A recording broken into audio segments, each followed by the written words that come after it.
Ladies and gentlemen, boys, girls, children of all ages, RealSport101.com and the Ho Train are proud to bring to you the Caps, Locks, and Chair Shots podcast. My name is Eberkeen, and with me, as always, is my newest tag team compatriot. You know him on YouTube as the Unfunny Comedian. He is Alex. Say hi to the people, Alex. I am not prepared for this level of anarchy. Very well. When are you? Joining us is the muscle of this podcast. He is a future MMA fighter and hopeful voice of the Philippines, the one, the only, the Jaime. What's up, wrestling fans? What are we waiting for? Let's talk about the action right now. All right. And joining us, because the pretrial motions are still being filed, the trial is still delayed, we welcome back, on probation, the real Danny D. Say hi to the people, Dan. Oh, Dan. Daniel. Okay, so Danny D may not be joining us today. Interesting. All right, let's go ahead, and since Dan doesn't want to talk, let's talk about Extreme Rules. Jaime, talk to me. What was the thing that you loved the most about Extreme Rules? Definitely the main event. It lived up to its potential, and I'm just not sure if I'm in favor of Samoa Joe winning that Fatal 5-Way match. Alrighty, Alex, talk to me. Your favorite thing about Extreme Rules? I guess Neville versus Austin Aries. Oh, going with the cruiserweights. I dig it. Dan, is that your static I hear? Yes, it is. Where the hell were you when I introduced you? Come on. This is the reason you're on trial. I mean, I had to go die. You're sabotaging my show, Dan. Tell me what you liked about Extreme Rules. What was your one big thing? The cage match. It was amazing in person as well. You're a mark for the Hardys. That at least we're consistent here on the Caps, Locks, and Chair Shots podcast. You can count on women hating from Alex, Jaime to boast about the cruiserweights, Dan to be an indie mark, and me to absolutely hate it. So we continue. Let's start it match by match on the card. Kalisto, Apollo Crews. Alex, tell me your thoughts on the match that was on the pre-show. What's up with the Titus brand? Is it something you want to see? I think Titus should, be on every show. He should go, down to NXT and just try and collect new recruits from NXT, go to SmackDown and get someone from SmackDown, and then they should just all invade at the same time. But as for the match, I don't actually care about the match. Okay, I'm cracking a cold one open with the boys, folks. Jaime, your thoughts. Kalisto, is this something that you care about? Yes, in a way. As much as I would want Kalisto to, bring his talents to 205 Live, I actually like that match. It's very rare that you would see a big guy and a small guy being able to being able to mesh together inside the ring gracefully. Okay, Dan, is Titus O'Neil and Apollo Crews, is this something that should be continued into the future, or is this just a way to get Titus some appearances on TV? I think you gotta. This is great. This is exactly what they need. It's just like the Fashion Files on SmackDown. You're getting these guys on TV. They're great. This is what Apollo needed. Apollo can't talk on the mic. I just wish he would stop smiling all the time and he start to play that heel role. For one, you cannot compare the Titus brand to the Fashion Files. It's not an equal comparison. It's like comparing Brock Lesnar and Heath Slater. It's not a comparison. Yeah, Brock Lesnar doesn't care about your kids. Correct. Heath Slater is a lot better than Brock Lesnar. You're pushing it, Dan. I'm really trying to be nice, but you're pushing it.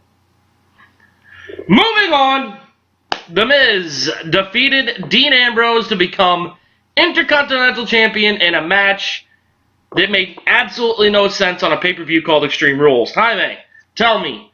I gave it 3 stars on my recap. What did you think of the match itself? Well, they were able to make it work. I was surprised. See, the thing with The Miz is he can think of a million ways to make a dirty finish very convincing. Not the cliche, the interference and all. Although Maurice got involved in the match, he always has this unique way of thinking of a dirty finish for a match. May it be a title match or a regular singles match. Alrighty. But the match itself, yeah, I'm impressed they were able to make it work. Okay. Alex, is it me or is Maurice she's not as good looking as what she once was?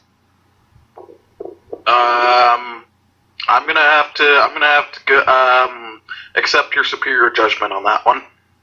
See, I set it up for you. I threw it right in your wheelhouse to hate on women again. You're growing as an individual, and I like that. That's what we're all about here on the Caps Locks and Chair Shots podcast. Personal growth. Dan, tell me, why on God's green earth did this happen? That we'd have a loss of the champion's advantage match on a pay-per-view that was called Extreme Rules. Why? Because WWE loves bad booking. I don't know. It was terrible. The match was great. Like, as far as the wrestling side of it, it was a terrible match as far as just the whole stipulation behind it. The crowd was not engaged at all during this match, and it just fell flat. Especially for it to be the top match on the card. Like, that's the one that you lead the pay-per-view into, and it was well worked, but terribly planned. I wish they would have kicked the show off with a cruiserweight match, just because all the pyro, and then you just have that leap second before the music hits, and then boom, the pyro would have hit again for Neville like 2 minutes later, and I feel like it just would have kept, Hold up, are you saying that the champion should have come out first? It's happened before. I mean, if you watched Impact last night, we saw it 4 different times. I'm not saying it hasn't happened before, I'm saying it shouldn't happen. Oh, I completely agree with you there. I don't disagree with you on that, but if Aries had pyro, then I would be fine. But the fact that Neville has pyro, and you just had the pyro go off, and the crowd's going crazy because they're doing the crowd cam and they're taking it through the arena, and then you just hear Neville's music hit and the pyro hit because he's so over as a heel that it just would have. I felt like that match wouldn't have felt. I feel like the match would have felt as they did if they would have switched those two, because you had beach balls pop up again in the cruiserweight match in the crowd. I had to deal with that the night after Mania, and that shit got annoying quick. Speaking of cruiserweights, we're going to hold off on the Neville Austin Aries match because the next match on the card it had cruiserweights in it. Rich Swann and Sasha Banks defeated Noam Dar and Alicia Fox. I'm going to throw this question out to you, Dan, first, and we'll get to Jaime because 205 Live is his deal. Is anybody else as tired of seeing these 4 people together as I am? I could go the rest of my life and not see Sasha Banks and Rich Swann dance. Am I alone here? I agree with you on that. I probably would say we have different opinions on this match, though, just based on that statement. But yeah, I agree with you on that. I'm over the whole love booking. Alex, what are your thoughts? I actually like this booking because it shows that they're willing to let the cruiserweights interact with the rest of the roster, which they haven't done before. And I even thought the match itself was pretty good. Nonsensical at times, like all mixed tag team matches are, but it was pretty good for what it was.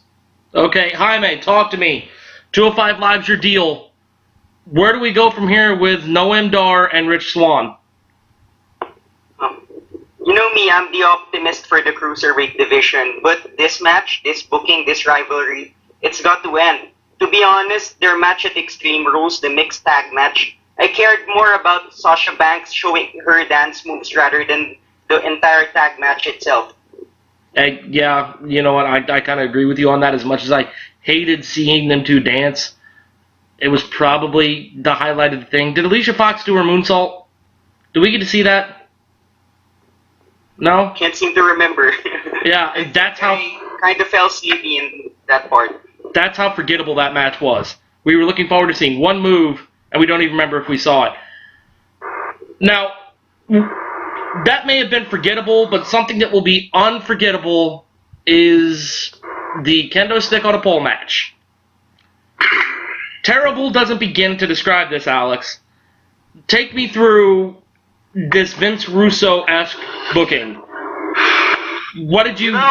did you like it at all? I did not like it. I did not like this match at all. And I really am wondering if Vince Russo was the one who booked it. Like, did they secretly bring Vince Russo back? Because this was that bad. This had no story. This had no logic to it. Well, it had story. Match. It had story. It didn't have a great story, but it had a story. It had the Three Little Bears compared to Moby Dick. It had a story. It maybe didn't make a lot of sense. The Three Little Bears had a better story than this. We're not going to get into the discussion about how nonsensical the Three Little Bears were. Okay, because, I mean, bears living in a house, don't get me started. That's some Animal Farm bullshit. Let's move on. Dan, kendo stick on a pole match. Bayley was the one that took it down. Alexa was the one that used it. Doesn't that go against the rules? No, listen.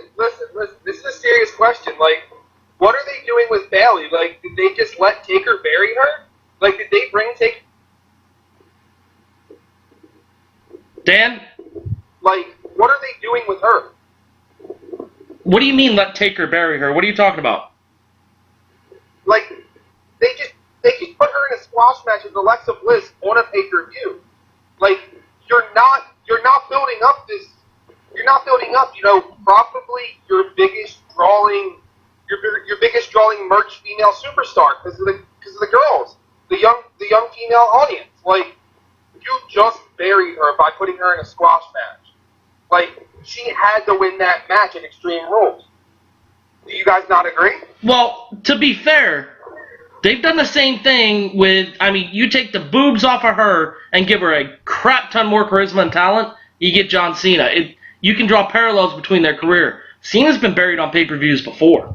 Like, buried on pay-per-views before. Lesnar freaking destroyed him. And we were asking these same questions then. And then Cena goes around and does what he has done since then. I don't think you think she's okay? You think she's okay? I don't think she's okay. I never thought she was okay. I thought she needed more time in NXT. I thought, the other three came up at the right time of the Four Horsewomen, but she probably needed a little bit more seasoning. I completely despise the hugging gimmick, whatever. And if I hear Byron Saxton say waving inflatable arm fluid and Bailey buddies again, I might shoot my television. I can't stand the character. That being said, as a wrestler, she's solid. She just needs more time to develop that je ne sais quoi that all big stars have, that Charlotte has, that Becky has, that even Natalya has for as much as I've ripped on her in the last few months. Jaime, what did you think of the match itself and the decision to let Bliss win? I think right now it's a better decision to put the belt around Alexa Bliss for a little longer time. Like, up to the time when the iconic duo gets called up and she would have legit cronies by her side. But, yeah, as for Bayley, I definitely agree with what you say. And just to add to that, Bayley's not the most, how can I say this? She doesn't know how to adapt to different, working with different women. Like, the only good match that I got invested on was her matches with Sasha Banks back in NXT. I think those were two matches they had. Two matches worth remembering from Bayley. The rest, nah. Okay, fair enough. since you brought up remembering matches, Dan, I'm going to give you a minute and a half. Gloat about the Hardy Boys and the tag team match. You have the floor, Dan. Go.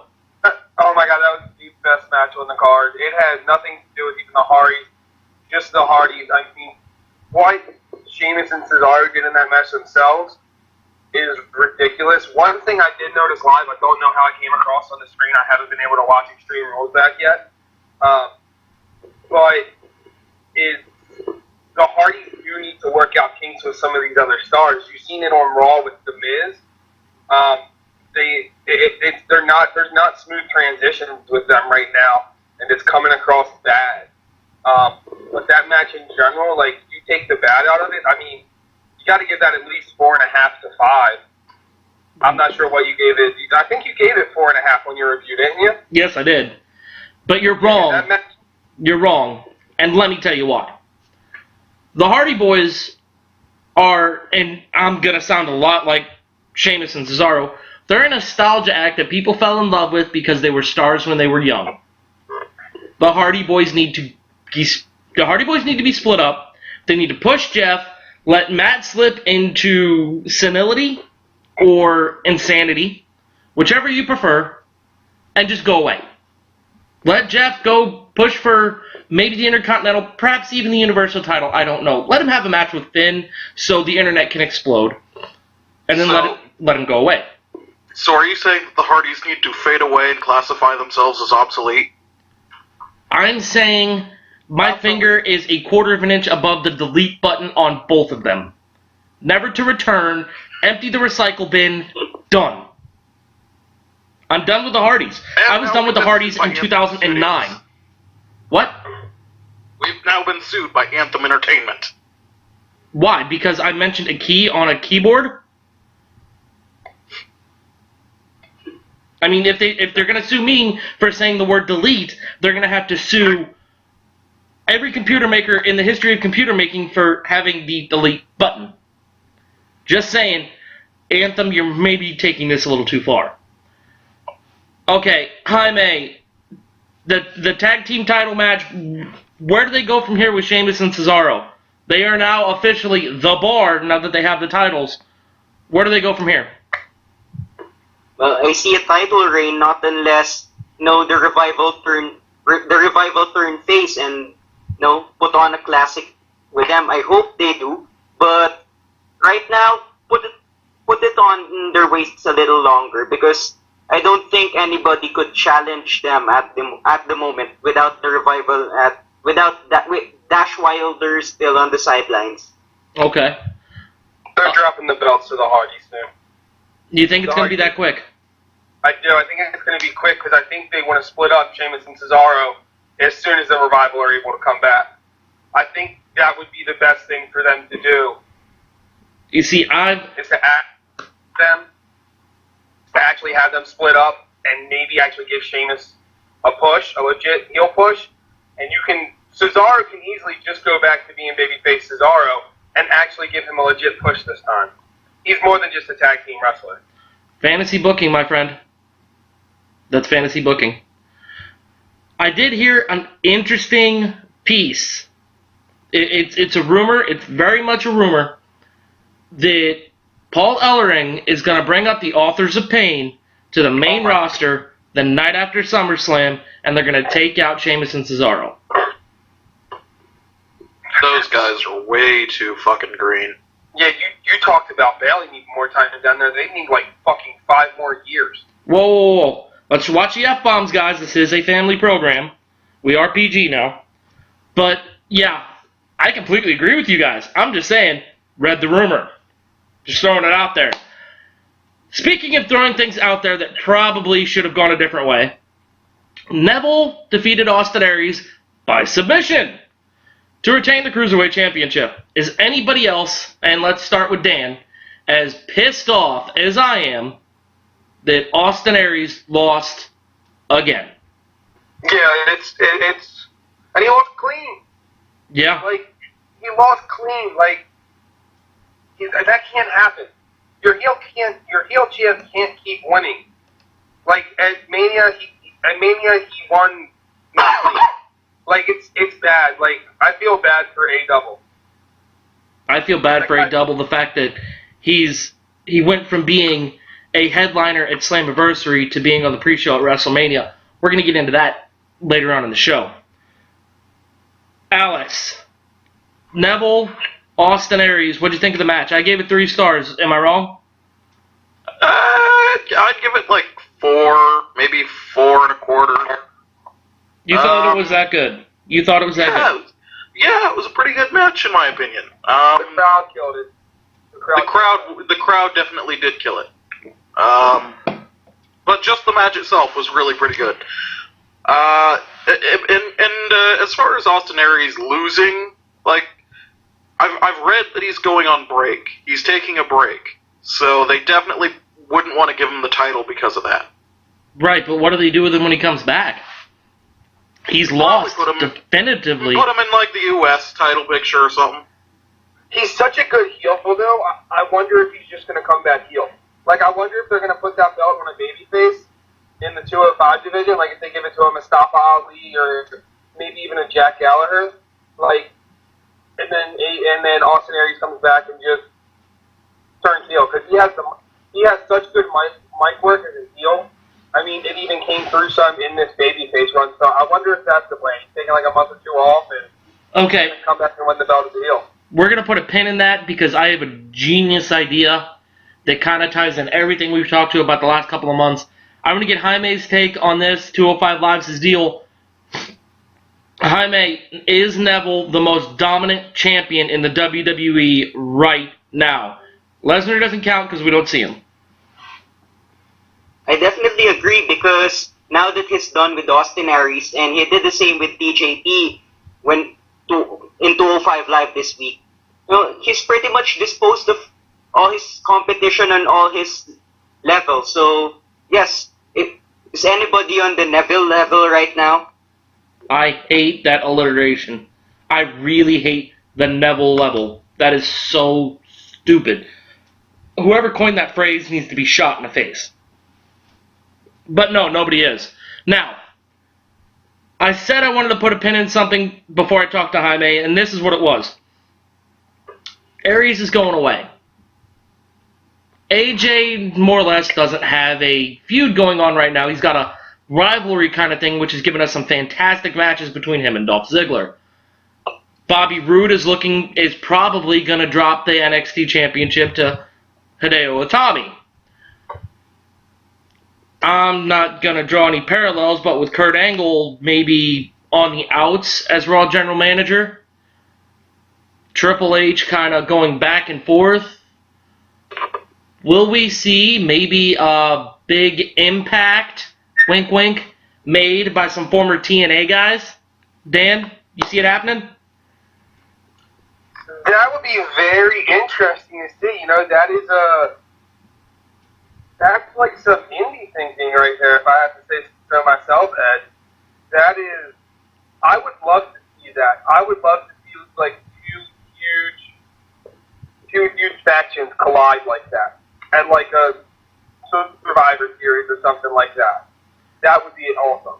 Well, I'm just saying, wrestling is cyclical. It would be the exact same way they brought in kind of the exact same way they brought in the NWO, and the NWO made wrestling as hot as it's ever been. Alex, how far off am I here? Is this something you would like to see, a TNA invasion? I mean, I guess it could, if they booked it really, really well, and it wasn't the WCW and ECW invasions again, but it could be good. But no, it's not going to happen because it would be pretty much free advertisement for TNA, and WWE is never going to do that. Here's my question though, Ed: is how do they get AJ in there with him being on SmackDown and everyone else on the Raw?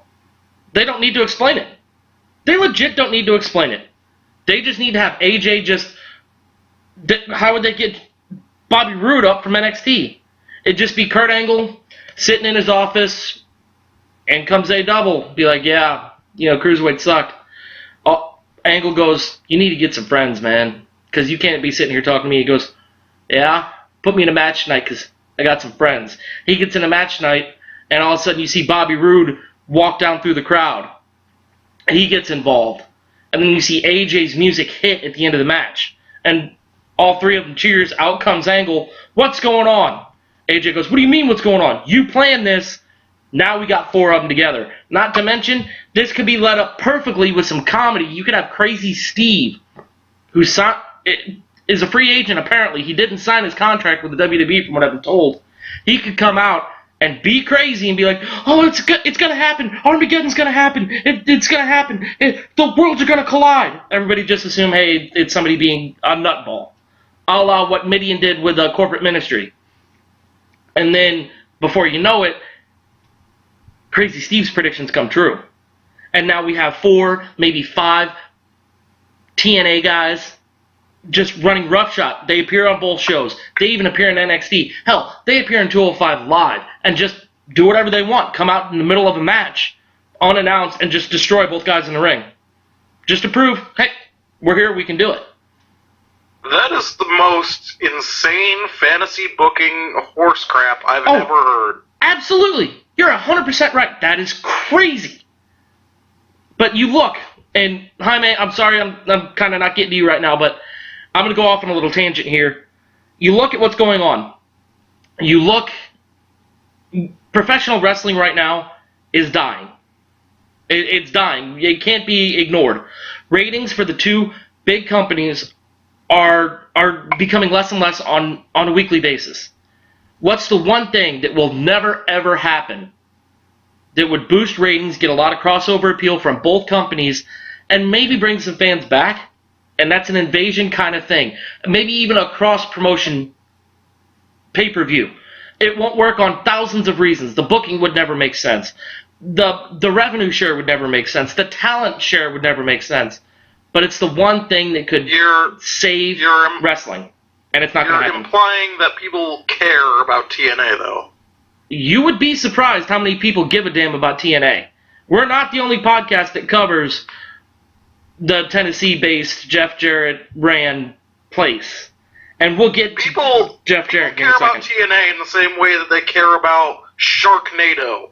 It's a hot garbage fire. We like to laugh at it. Whoa, ho, ho. Whoa! You're about to be put on the same probation I got Danny D on over there. TNA's not a garbage fire. They have too many title matches, I'll give you that. Their title picture is murky at best. True. But I'm willing to argue that Impact has been a better show than at least Monday Night Raw for the last month. Overall, if you take the 4 shows from Raw last month and the 4 shows from Impact last month, Impact's been a better show. Impact's had better matches. Yeah, Impact's been more fluid. Absolutely. Now, Jaime, you said this was your favorite match. We saw Samoa Joe become the #1 contender for the Universal Championship. Talk to me about that choice. Was that the right choice? Well, me personally, I do not like the fact that they decided that Samoa Joe is the man to face Brock Lesnar. Because as much as they're both dominant forces, Brock Lesnar is no longer the wrestler he used to be. He used to have good matches up until he returned and he chose to do just suplexes and an F5. But Samoa Joe, on the other hand, he has he's technical in the ring. He has some power moves up his sleeve. I think the match itself is going to be sloppy. And how are they going to possibly, make because Samoa Joe's definitely going to look weak in this match against Brock Lesnar, given the size and how Brock Lesnar wants to work with all those suplexes. I just don't see it working. Well, is he going to look weak, or is he going to put him in the coquina clutch and make Brock go to sleep?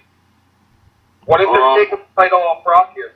Not going to happen. Well, the title may come off of Brock, but I have a way it's going to come off that you guys aren't going to like. So, Dan, you're not a fan of Joe there either then, yeah? No, absolutely. I think that was a great choice. Why? Why not? Finn Balor? Does anybody really want to see Rollins Brock again? No. Does anybody really want to see Reigns Brock again? No. Yes. Do you guys really want to? Yeah, of course. Do you guys really want to see Finn get squashed by Brock? Who says it's going to be a squash? That's going to be a squash, unless we're going to get Demon Finn at SummerSlam, and that's when the title comes off Brock. But if that's not how they plan on bringing it off of Brock, then Joe's got to take it. Joe has to take the title at Great Balls of Fire, and he's going to be a great heel champ. He's going to get tons of heat, and Brock can just be your every couple months, guy again, which is what he deserves to be because he's an animal. Like, he doesn't deserve to have that title on him. I forgot there was a Universal title. I haven't seen it since he won it at Mania. So, I mean... Okay, Dan. Let me ask you this. Say Joe does win the Universal Championship from Brock Lesnar, okay? They have to have a rematch at SummerSlam. That would be the main event of SummerSlam. Is Samoa Joe versus Brock Lesnar strong enough to headline the second biggest pay-per-view of the year? Yes. No. I think you're discounting Joe's work. I think you're over-exaggerating Joe. They have not built Joe in the last year to be the man to take that mantle. The other 4 guys in that match, I would be way more comfortable going into SummerSlam, putting them on the final match of the card, than having Samoa Joe versus Brock Lesnar, a match that has the potential to be in the 4-star range, but more than likely is going to be 1 to 1.5 because they're both really stiff, and as good as Joe is, that's as bad as Brock is. Alex. Okay, so you're saying Brock sucks. You're not saying Joe sucks. I'm okay with that. Yeah, Brock is terrible. basically. He's terrible for the business. No, but okay. Alex, Samoa Joe, was he your pick? Is he the right guy?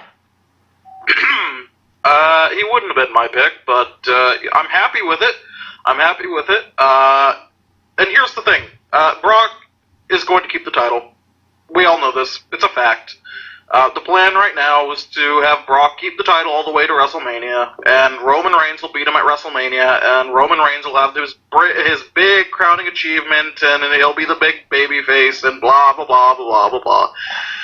So the best we can hope for is Samoa Joe getting this back and forth Hoss match. It'll be really good.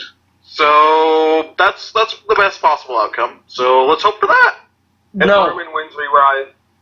That is the worst possible outcome, to have Brock Lesnar carry the title all the way to WrestleMania, which means we'll see him 4 more times. We'll see him at the SummerSlam. We'll see him after Great Balls of Fire. We'll see him at SummerSlam. We'll see him at Survivor Series, at the Rumble, and at WrestleMania. That's terrible. We'll probably see him at Hell in the Cell too, or is that a SmackDown pay-per-view? I don't really know. Anyway, all of you are wrong about Samoa Joe. All of you like Samoa Joe as a pick, and you're all wrong, and let me tell you why. Well, I pretty much already told you why. Samoa Joe is not a big draw. He was in TNA. He's not in the WWE, because they haven't built him as such. They build him as a mercenary, as somebody that can do somebody else's bidding, and not somebody that can do his own. He's had one major feud in the entire time he's been on the main roster, and that was with Seth Rollins over a fluke injury that happened to Rollins. Not because Joe is this big bad superstar who legit hurts people. It was a freak injury to Rollins' knee. That's the only thing Joe has done of quality since he came to the main roster almost a year ago. I would have rather have seen Finn, even if he gets destroyed at Great Balls of Fire and becomes the Demon Finn at SummerSlam. That's a better draw. Roman Reigns, for as much as we would have absolutely hated it, I would have watched to see how many suplexes he would have taken, how many F5s it would have taken before they put the Superman down. Bray Wyatt is probably the best choice they didn't make, because Bray has that crossover, I'm supposed to be a bad guy, but I'm so over, everybody cheers me as a good guy. It would have been amazing to see Bray Wyatt and Paul Heyman for 6 weeks between Great Balls of Fire and SummerSlam go at it on the mic. Would have loved it. As far as Seth Rollins, he would have been a better choice because the underdog story is so ingrained in what Seth Rollins is. It's perfect. Because anytime Paul Heyman says anything, all Rollins has to be is like, yeah, well, beat him at WrestleMania. It's a perfect dick thing to say to a bad guy to make yourself get over. 4 of those guys would have been a better choice than Samoa Joe. I like Samoa Joe. I've loved Samoa Joe's work in TNA. I've even liked some of his work in Ring of Honor. Yes, I'm watching indie wrestling now. I'm hating myself for doing it, but I'm watching it. He was the worst choice out of the 5. Completely terrible choice. Although he kind of saved himself with what he did on Monday Night Raw by doing something we've all have dreamed to do, and that's choke out Paul Heyman. Dan, was it believable for Samoa Joe to choke out Paul Heyman? How did you feel about that segment? I absolutely loved it. It got Joe heat because everyone is a Heyman guy. Everyone is a Heyman guy because of his mic work. Well, no. Not because of his... We're all Heyman guys, but for different reasons. It's not just because of his mic work, but continue. Okay, I'll give you that. But, I mean, it's just... No, I absolutely loved it because now it's like... Now we know we're getting Brock. We know we're going to see Brock a little bit more before Great Balls of Fire. It might be once or twice, but we're still going to see him, and I think we're going to get a good idea of what the match might look like on Monday this week. Yeah, Lesnar will be at Raw this week. Alex, talk to me. The whole thing about him telling Heyman, cornering him and telling him, I'm going to do this, I'm going to do this, I'm going to do this, and you're going to do this. In the corner, pretty much off mic, but in a really calm and psychopathic manner. Is that something that you enjoyed, or is that something that just didn't connect for you? I loved that because it made him look like such this. I don't know. It made him look like a mob boss, in that it's almost like he doesn't want to do it, but he's just like, yeah, I'm going to do it anyway. That is 100% correct. You said mob boss, and in mob bosses in wrestling, you know, mob bosses dress in suits. Samoa Joe in a suit. I think Main Event Mafia. Who else was in it? Kurt Angle. Who else could have been in it? AJ Styles. Bam, we're back to the invasion angle. Woo!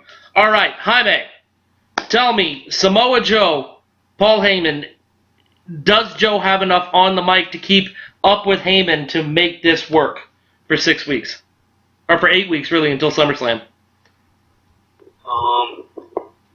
Yet to see, but yeah, I'll just wait till it happens. But I think no. If you're going to ask me now, no. But I'm curious because Samoa Joe can talk definitely, but Heyman has this ability to put hype in his words more than Joe does. So you're saying you're saying Heyman's on another level. He's on a Heyman level. Is anybody on the Heyman level? Screw the Neville level, the Heyman level. Is anybody up there that could hang with him verbally, Jaime? Definitely yes, but if you're going to talk about giving hype, selling the match, I think right now Heyman's going to do better, but I want to see Joe outdo that in this coming weeks. Okay, very well. I mean, it's hard to outdo a spot as big as choking out Paul freaking Heyman. I mean, I don't know where you go from there short of, I don't know, choking out Sable to get at Brock Lesnar. I mean, that's actually pretty good. Maybe I should write for the WWE. I'm so good. I am so good. Anyway, let's jump over to SmackDown real quick. We kind of covered Extreme Rules, talked a little bit about the only notable thing that happened on Raw. Dan, you have to go here shortly. I understand work dictates, and the agreement we have with your lawyer says you can only be on for a certain amount of time. Talk to me about the Fashion Files, Dan. Oh my God. Such great segments, and they're not going away anytime soon. It is about time these two guys got a push. Granted, even if they never get the title, it's just that they're actually not just jobbing out. It's amazing.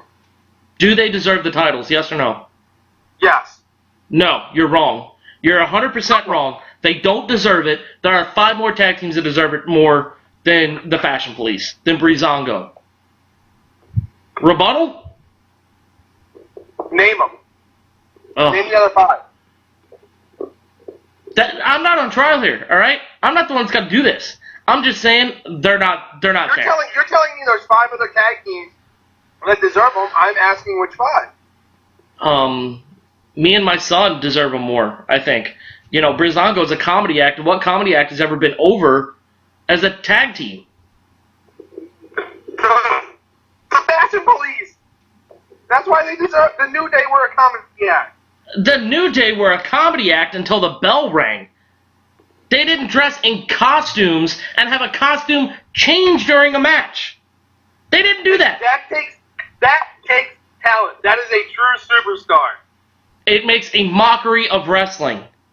Calm down, Cornette. Dan, go away. Go away, Dan. I'm done with you for this week.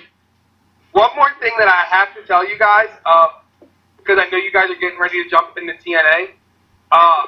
So for anybody out there listening to the podcast, Flow Slam TV. Go away, Dan. Go away, Dan. No, listen. They're going to be broadcasting the one night only, and it's only $20 a month. Really? And there's a whole bunch. Huh? Hey, send me a message with your login info. We'll see what we can do about that. Yeah, changed your mind now. Anyway. See you guys later. See you, Dan. Hit me up on Twitter, Real D Direct. Yeah, we were going to get to that later. Whatever. Bye, Dan. All right. Now that the cancer is off the podcast, talk to me about SmackDown, Alex. What did you like from the blue brand, if you will? Alex.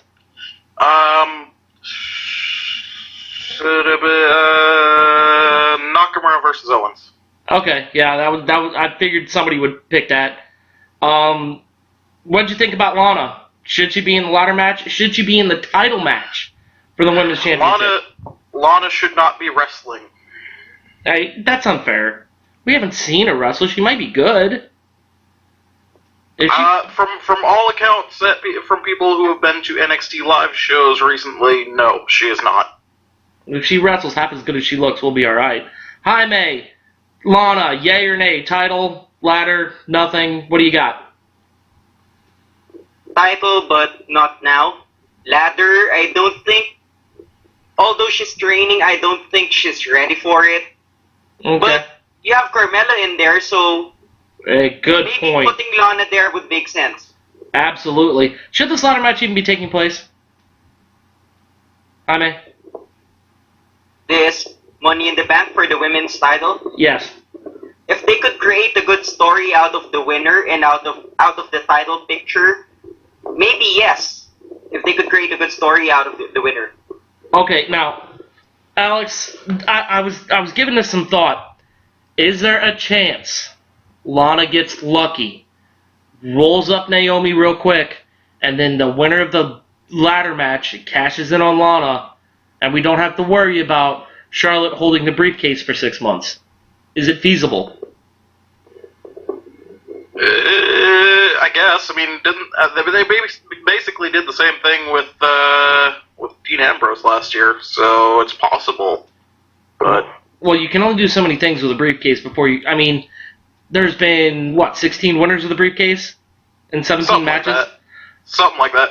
But I don't know. I guess maybe. I just don't want to see Lana wrestle at all. Yeah. Just stick her back with Rusev.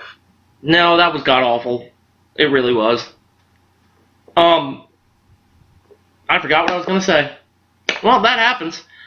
It's what happens when you have too many concussions, folks. It's true. All right, let's talk about Mojo Rawley real quick. Yeah. Jaime, go. Talk to me. Does he deserve a push? He deserves a push, but not a major push just yet. And Mojo Rawley's one of the victims of the Zack Ryder effect, which I'm going to talk about later, when we talk about what we're doing with our lives right now. So, Mojo Rawley, yeah, he deserves a push, but not on a high level yet. Okay. Because he's over with the crowd. He has this thing for inspiring kids. So why not use that? Why not capitalize on momentum? But right now, I think he lost his momentum, and that's my lowest point for SmackDown Live this week is the Jinder Mahal versus Mojo Rawley. Oh, yeah, that wasn't great. Alex, talk to me. Mojo Raleigh, Andre the Giant Memorial Battle Royal winner. That's a mouthful. What do you think? Does he deserve more? No. No.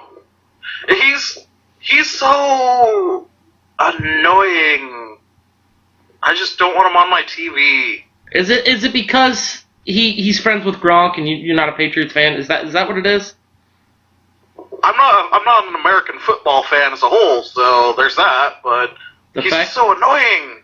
The fact that you worded as American football means you watch soccer, and it's depressing. It's depressing. Moving on. Timbers. What's that? Go Timbers. No. And even that you're an MLS fan is probably worse. I can give you if you root for, Manchester United or Chelsea or somebody like that, but you root for, what is that, Portland? Yeah. MLS. Yeah. MLS. You actively watch MLS. I wouldn't say actively. I watch it every now and then. So, okay, wow. You're a special kind of person, Alex, and we're glad to have you on this earth. And that's me trying to be nice. Let's talk about Impact real quick before we end this podcast. We have a few minutes left before we get to what we're going on. They're in India this week. Another Impact where we saw 4 title matches.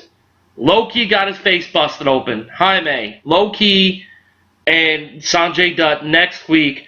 15 years in the making. Do we see Sanjay grab the X Division Championship?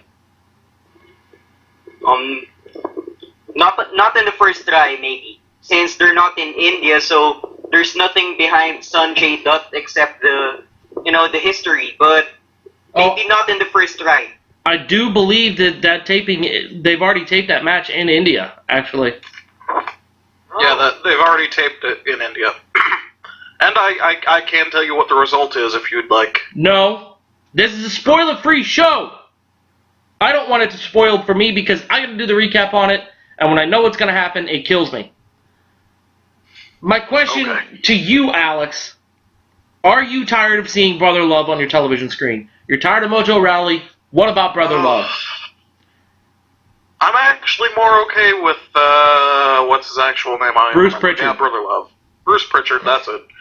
I'm more okay with him, but, I don't know. I do think he should go away, but I don't hate him as much as I hate Mojo Rawley. 6 on-screen appearances last night. 6. It's the difference between ridiculous. him and Mojo is that I don't feel like Bruce Pritchard would...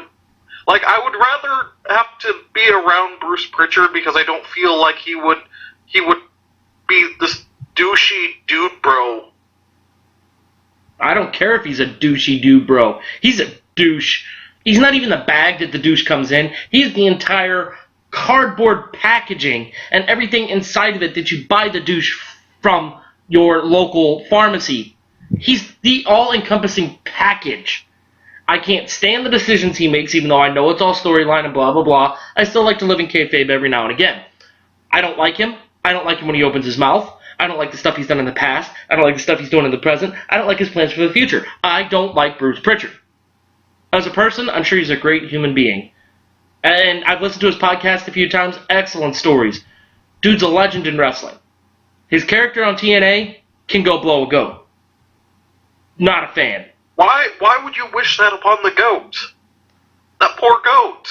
Hey, at least the goat would get some love because what is Bruce Pritchard known for saying? I love you. That was perfect. That was perfect. All right. Caleb Connolly got an X Division title shot because he got an X Division title shot. Anybody okay with that? Anybody care about that? We all knew who was going to win that, right? Yeah. Fair enough. Who even is Caleb Conley? What is his character? What has he done? Exactly. Now, every once in a while we'll see enhancement talent, your local talent, the guys that are from an indie show in the next town over, come on to TV and get jobbed out. We saw that last night as Davey Richards, I'm not even sure how to spell the kid's name, Vicus something? Let's see, what is it? Vikus Kumar? Yeah. Well, he got fed to Davey Richards, and then he got fed to EC3's belt. Anybody else feel bad for this guy? Yeah, he got double whammy. Yeah. Anybody else feel bad for him? Because, I mean, it's just, the guy gets a shot on TV, gets destroyed by Davey Richards, has to tap out in his home country, probably in his home city, and then EC3 literally thrashes him with a belt. Alex, you feel bad? No, I lulled. Millennial garbage. Jaime, you feel bad?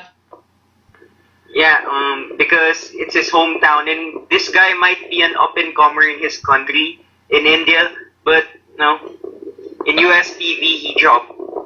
Okay, I have some questions. They're going to be kind of rhetorical. Why would you book a GFW World Heavyweight Championship match in the main event and have the title of your company being in the mid-card? Why is Eli Drake and Adonis beating up El Patron? Why is Moose making the save? Why is Moose and Bobby Lashley happening? Why is a title or a champion versus championship match for a championship not in your main event? Does any of that make sense? Jeff Jarrett loves jerking himself off over how great he is and how great his attempt at making another wrestling company was. Jaime, thoughts? Yeah, Alex beat me to that. That's what I was about to say. Double J. Okay, fair enough. Rockstar Spud and Swoggle. I thought Swoggle cut probably the promo of the night last night. I thought he did really well in something that is so, it's just going to be comical for comical's sake. Does anybody care about this other than me? Like, I legitimately want to see this. Anybody care? Jaime, care? I'm going to care about it if Swoggle could hang in the ring with match-wise with Rockstar Spud, because despite Rockstar Spud's short stature, I don't think he's small enough to match to Swoggle's level, like El Torito did. So, God, that was such a great match. Only if they could be able to put up a good match. That should have been match of the year. Man. Alex, will we see a tadpole splash onto the singing potato? I don't care. Yeah. Okay. Yeah. Fine, fair enough. Moving on. Joseph Park, Jeremy Borash training segments. Anybody like them? No? No. Jaime? No? In a way, yeah. I'll go with yes. Okay. Now, I have to ask this question, and this is going to make me sound like such a nerd. KM, are you calling me a liar? Apparently, it's going to be his catchphrase. I just want to see the fat kid from Drake and Josh come out of nowhere and say, well, I ain't called you a truther. Anybody else into that? Or is that just me trying to be funny? I actually got that reference. Ah, damn, Jaime understood one. Alex, you get it? Yes. All right, perfect. The only thing better would be if Crazy Steve, or whatever his name was. I think his name was Crazy Steve on Drake and Josh came out. Something like that, yeah. You talking about the guy that went up being into iCarly? We were talking way too much about the Nickelodeon. brother on iCarly. We were talking about way too much Nickelodeon on the show. All right, a couple of quick hits. Last thing, Allie, Rosemary storyline. Is this something you guys want to see? I personally couldn't care less. Same. Alex? Yeah. Holy shit, we all agree on something. Okay, last thing, you guys know that I am a commentary guru, I guess you can say. Pope's absence on commentary. It was noticeable last night, correct? Yeah. Very well. We all agree on something else, too. All right, let's go around and pull this podcast and rein it in. Alex, tell me what's going on in your personal life and where the people can find you on Twitter. You can find me at officialunfunny on Twitter. You can find me as the Unfunny Comedian on Facebook, Unfunny Comedian on YouTube. And I'm not up to a whole lot, so go listen to this instead. Right. And remember, he doesn't hate women at all.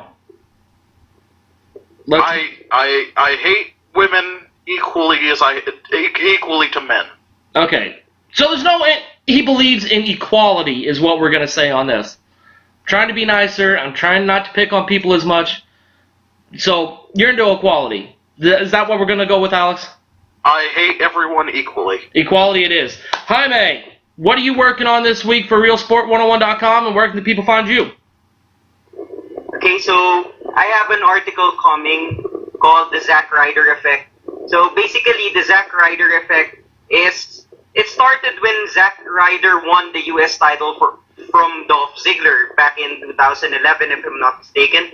Because, you see, they only put the title around Zack Ryder's waist to put Dolph Ziggler in the world title picture. So, basically, Dolph Ziggler was rewarded for losing. And so, fast forward years later, that happened. Sami Zayn, Kevin Owens. We thought that second Helluva kick that Sami Zayn put on Kevin Owens would push him up the cards, but no. He was pushed down the cards while Kevin Owens pretty much held every title except the Tag Team Championship. Yet. And right now, you have Mojo Rawley defeating Jinder Mahal. Then, a week later, Jinder Mahal's the one who gets the world title opportunity while Mojo Rawley gets pushed down the card as well. And the result of their match in SmackDown Live this week proves my point. Very well. Where can the people find you on Twitter? Got a new Twitter handle this week? No, still the same at the Great JLA, so follow me, guys. Alrighty, and just to let you guys know about the impressive host that I am, not only can you find me on the Caps Locks and Chair Shots podcast found right here on RealSport101.com, YouTube, and SoundCloud. You can also find me in the baseball section, in the hockey section, in the football section, and as always, holding down the fort doing all the recaps and listening to stories you may not know in professional wrestling. So that is all from us here on the Caps Locks and Chair Shots podcast. Next week, we're hoping to get forward with the trial of the real Danny D. We're also looking at Money in the Bank, breaking down all 11 competitors and letting you know who has the most chance of getting the briefcase. You're also going to be able to find an article on each match done by me on RealSport101.com before the pay-per-view, so you can break down those betting odds and make your calls to your illegal bookies, unless you're in Nevada or Atlantic City. Now, if you're not down with us, Jaime, he's got 2 words for you. Keep listening.